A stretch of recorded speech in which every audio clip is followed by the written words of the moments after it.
অনেক দুঃখ এবং কষ্ট নিয়ে আজকে এই ভিডিওটা আপনাদেরকে দেখানোর জন্য করলাম। হ্যালো ভিউয়ার্স, ভাদুরা নেটওয়ার্ক থেকে আমি আকাশ। আজকের এই ভিডিওতে দুঃখ এবং কষ্টের কথা কেন বলা হয়েছে, আজকে সকালবেলা আমি ঘুম থেকে উঠে নানি বাড়িতে চলে গেলাম। নানি বাড়িতে চলে যাওয়ার কিছুক্ষণ পরে আমার কাছে ফোন চলে আসে। ফোন দিয়ে বলে আমার নাকি মেন তার যেটা বড় একটি ট্রাক খড়ের বোঝ উঁচু হওয়ার কারণে আমার মেন টিজি বক্স থেকে দুই পাশে তার ছিঁড়ে নিয়ে সেই খড়ের গাড়িটি চলে গিয়েছে। সেই তারটিতে আমার কয়েকটি গ্রামের এই পাশের লাইন ছিল। তো আমি শুনে তারপর নানি বাড়ি থেকে চলে আসলাম। দুপুর হতে না হতে আমি এসে আমার এই তারগুলো আমরা প্রায় 1-1.5-2 ঘন্টা ধরে আমরা আবার নতুন করে সাজালাম। নতুন সাজার পরে নতুন টিজি বক্স দিলাম। দেওয়ার পরে আমি আবার বিকেল বেলায় চলে গেলাম আমার নানি বাড়িতে, কেননা নানি বাড়িতে খাওয়া দাওয়ার একটা অনুষ্ঠান আয়োজন করছে। এই জন্য নানি বাড়িতে চলে গেলাম। সন্ধ্যার আগে আগে নানি বাড়িতে চলে যাওয়ার আবার আধা ঘন্টার ভিতর আমার কাছে ফোন চলে আসে।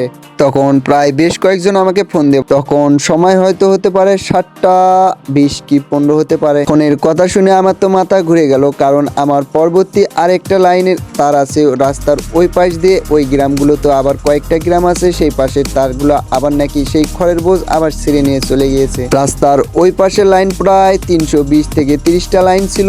এই জন্য আমি আর না খেয়ে আবার চলে আসলাম এই রাতের বেলায়। আমি আবার শুনে 1 থেকে 1.5 ঘন্টার ভিতর আমি আমাদের বাজারে চলে আসলাম। বাজারে চলে এসে রাতের বেলা 9টা 9:30টার দিক থেকে কাজ শুরু করে দিলাম। আমাদের রাত 11টা 11:30 পর্যন্ত আবার নতুন করে সবকিছু সাজানো লাগছে। রাতের বেলা নিজেই কাজ করছি, এই জন্য রাতের বেলার ভিডিওটা এখানে দিলাম না। আর আপনারা আমার মতো কে কে আছেন যাদের আমার মতো এরকম এই জায়গায় ওই জায়গায় ঘুরতে গেলে এরকম লাইনের সমস্যা হতে থাকে প্রায় বেশিরভাগ। আর আপনারা কমেন্টে বলবেন আপনার ওয়াইফাই লাইন বিষয়ে আপনার কি রকম ভিডিও দিলে উপকারে আসতে পারে, সেই ভিডিওগুলো আমি করে থাকি। আপনারা বলবেন কি রকম ভিডিও আপনার চাই।